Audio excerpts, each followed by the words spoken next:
The foundation of a franchise is built on the assumption that your best players will always be the last ones to leave the building.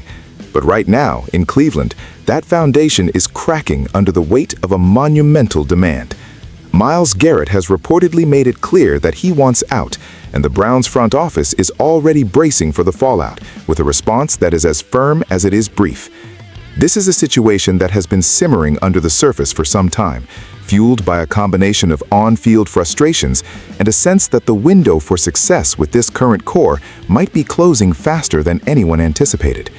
When a player of this caliber, a true game changer who dictates how opposing offenses have to play, decides he no longer wants to wear the jersey, it sends shockwaves through every level of the building. The report suggests that Garrett has formally expressed his desire to move on, creating a direct conflict with a management team that has spent years building the roster around his unique skill set. The Browns' response, which we understand is short and direct, likely signals that they are not interested in a fire sale or letting their best asset dictate the terms of his departure without a fight. This isn't just about losing a pass rusher, it is about the identity of the Cleveland Browns. We are seeing a high-stakes standoff where the leverage is being tested on both sides. Garrett has been the face of this defense since he was drafted first overall, and his departure would signal the end of an era before it ever truly reached its peak. The internal dynamics in Cleveland have often been described as complicated, but this move brings everything into the light. The timing here is particularly sensitive given the current state of the AFC North, where every mistake is magnified by the strength of the competition.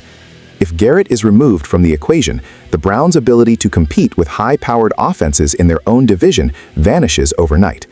This isn't just a personnel issue, it's a structural crisis for a team that has invested heavily in the present.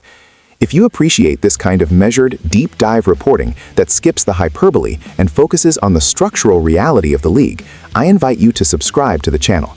We focus on the news that matters with the context you need to understand the bigger picture.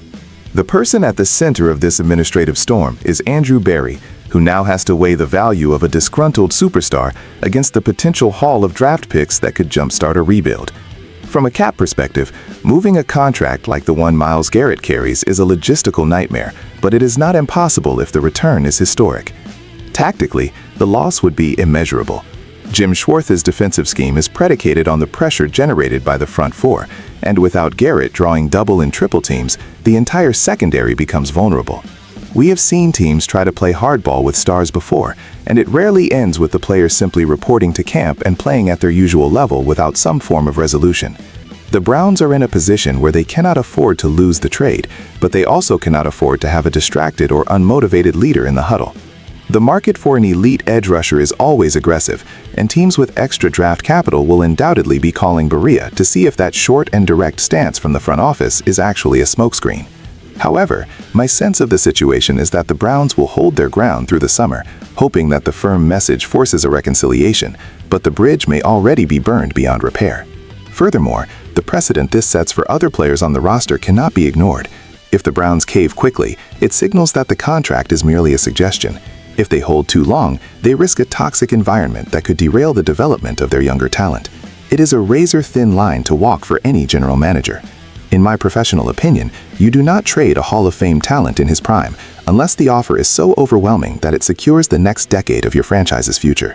Anything less is a failure of management. The reality of the modern NFL is that player empowerment is at an all-time high, and even the most loyal stars have a breaking point.